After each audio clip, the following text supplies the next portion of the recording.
পোনপ্ৰথমতে মই আপোনালোকৰ সাংবাদিক বন্ধুসকলক ধন্যবাদ জ্ঞাপন কৰিছোঁ। আপুনি যিটো প্ৰশ্ন কৰিছে আচলতে খুব ভাল প্ৰশ্ন।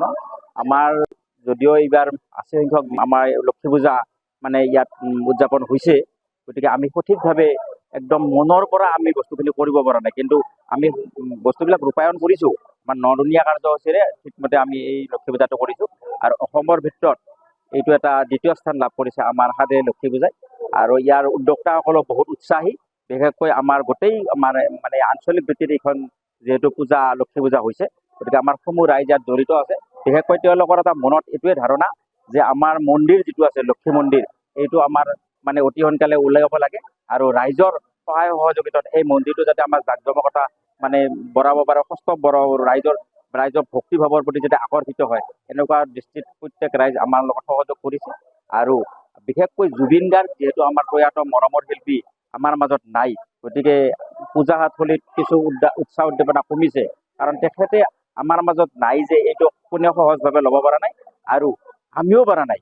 তথাপিওতো আমি অনুষ্ঠানবিলাক কৰি যাব লাগিব আৰু দেশৰ কাৰণে আমি প্ৰত্যেকে তেখেতৰ মানে আত্মাৰ সদ্গতিৰ কাৰণেও আমি কামনা কৰিছোঁ, ভগৱানৰ ওচৰত প্ৰাৰ্থনা কৰিছোঁ আৰু তেখেতৰ অনুষ্ঠান আমি সদায় ৰাখিছোঁ, শ্ৰদ্ধাঞ্জলি অনুষ্ঠান।